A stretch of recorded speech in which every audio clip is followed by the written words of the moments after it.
Hello friends, welcome back to another Value Vintage Cards video. In this video I'm going to go through a dozen of my best ones from the pre-war era. So pre-40s, really, I guess everything's, I think there's one that creeps into the 40s, but everything's pre-World War II era. And I am confining this one also. This is basically my top tier, top box, so that's why I end up with a dozen. And I'm confining it to PSA only. So a few of the guidelines of what you'll see.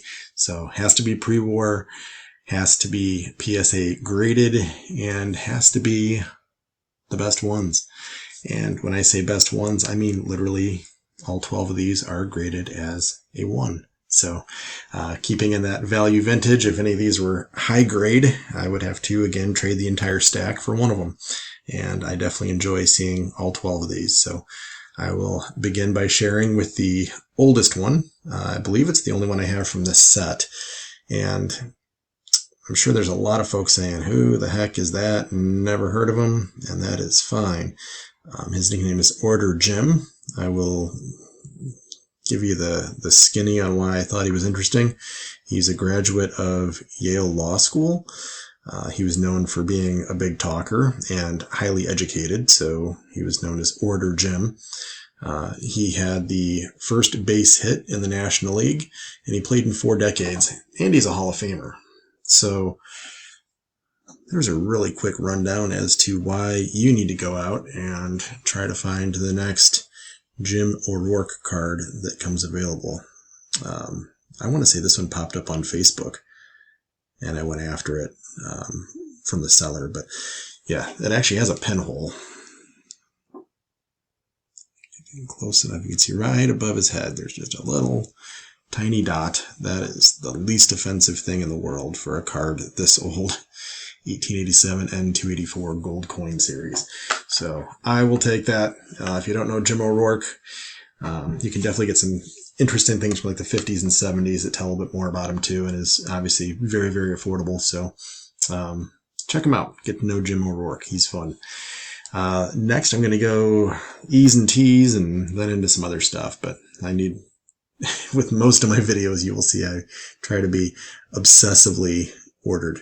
So I'm going to go E's in order of lowest number for the series. So got my Ty Cobb, rock solid pour, looks great, love it. E90-1. So I love caramel cards more than tobacco. I always say caramel is a lot more, actually I usually say caramel, but for some reason caramel just sounds right sometimes. So the American Caramel series. But I always like, candies and sweets more than I would cigarettes and tobacco. So there's Ty Cobb. I actually have another one from that set that falls in this group. That thing was definitely folded in half twice and put in someone's pocket, it looks like. But it survived enough that PSA, at least back in the old days, gave it a 1, but a poor to fair rating. So we'll take that. A lot of reflection on this one for some reason. Let me get to where you can see that guy, though. That's old Christy Mathewson. That's a great pose. The colors on the backgrounds of these are just so neat. I feel like they just really went all out on, kind of that aspect of the card. Really, really neat. E94 is the next one. Not as fun of a, sky sunset kind of thing, but very dramatic. I love that bold green and a Triff Speaker card, so can't go wrong with Triff Speaker. It's a 1 with a mark on it. I don't know. Whatever. It's there because they're not going to make that kind of silly, goofy mistake. Hard to get this to show for some reason right now. Let me adjust that angle a little bit.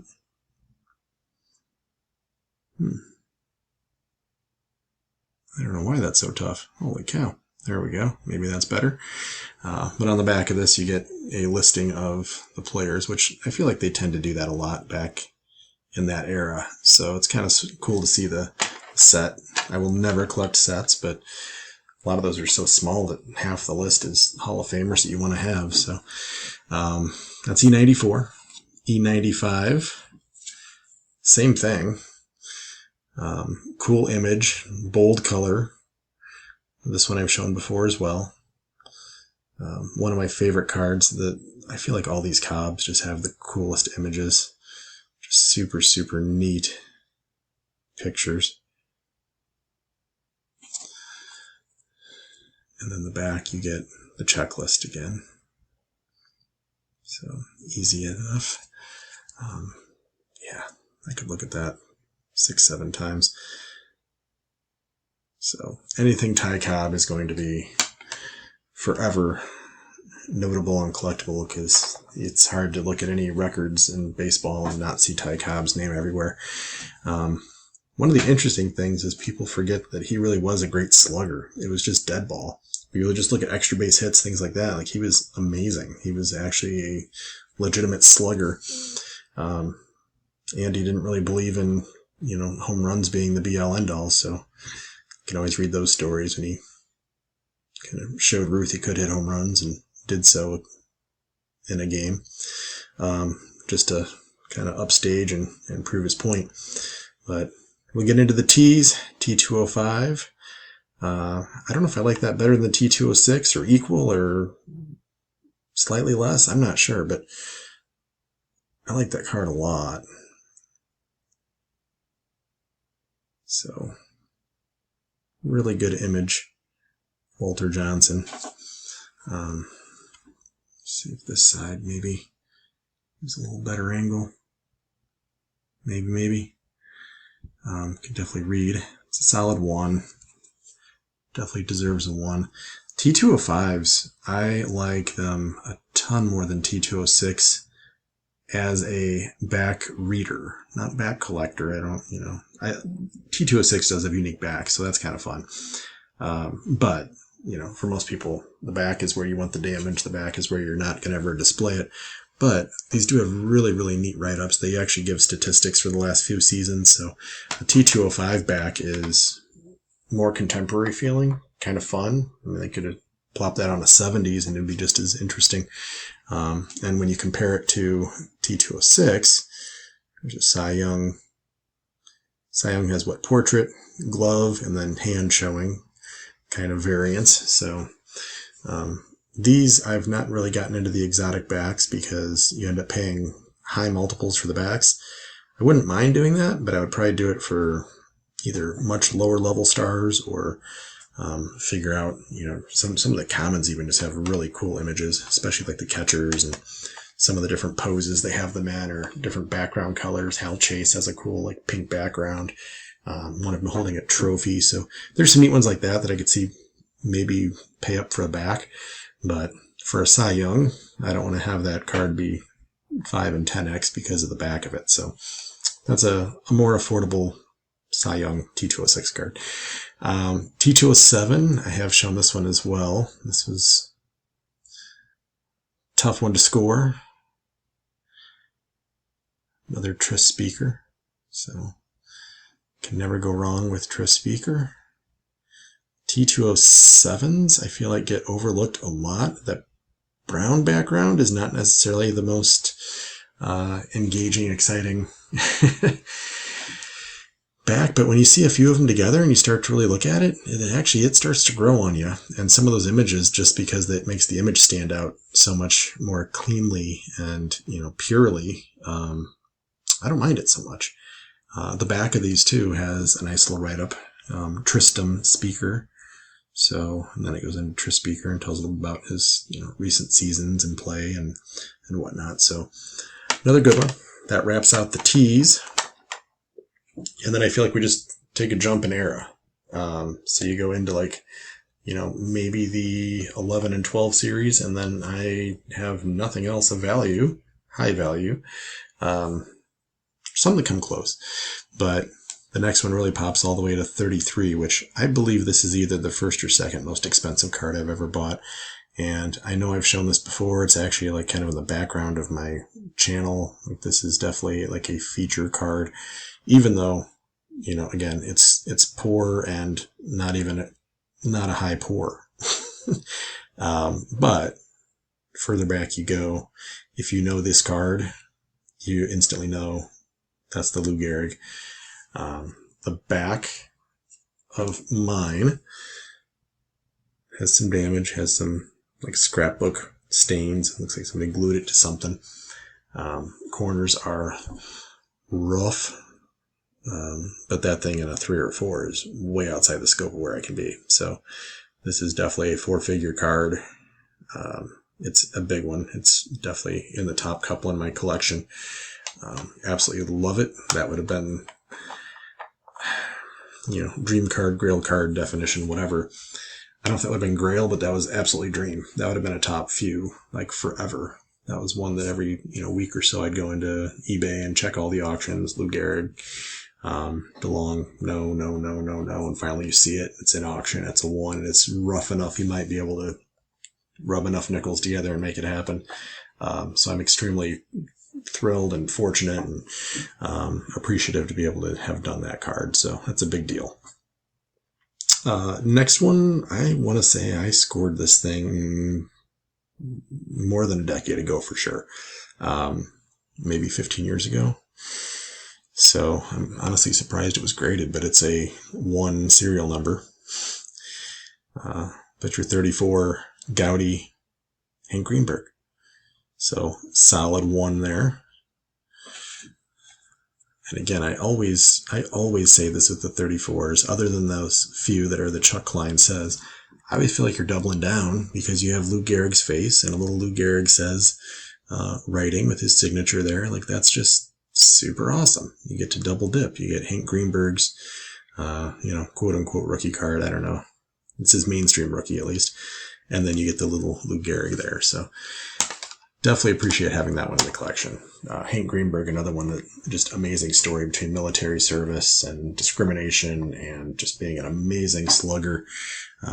Really, really cool story and somebody to spend some time learning about. Final 2. So this must be number 11 if I'm in a final 2, but this one I've shown before as well. 39 play ball. I think it shows like it's a 2+. It's got, soft-ish corners and centering is not 50-50. And you hear me say this a lot. I don't care as much about the centering. Creasing is pretty minor, but there's a little pinhole right there by my finger. So automatically it's destroyed. It's a horrible thing. It's a 1. That's beautiful for me. A 3 is double the cost. So I'm pretty happy to score a 1. Probably allowed me to get 2 or 3 of these other cards because it's a 1 and not a 3. So very, very happy with that. To have a Ted rookie card. Back is clean enough to read, easy enough to see. Front is just iconic. So that's on nearly everyone's list, and if you have it, you probably don't mind having it twice. So that's 11 of the 12. Those are all cards. This one is still a PSA 1. It's not a card, but it's a super cool item. So it is a 1941 July 4th Lou Gehrig Memorial ticket. So I know some people have seen these out there. They're not that scarce. Obviously, there's tens of thousands issued. I think for what this is, being a 1, higher grades do go for several thousand. This one was not several, but definitely was not cheap. I see some for only several $100s, but they're usually straight up crushed. So this one I can still read everything.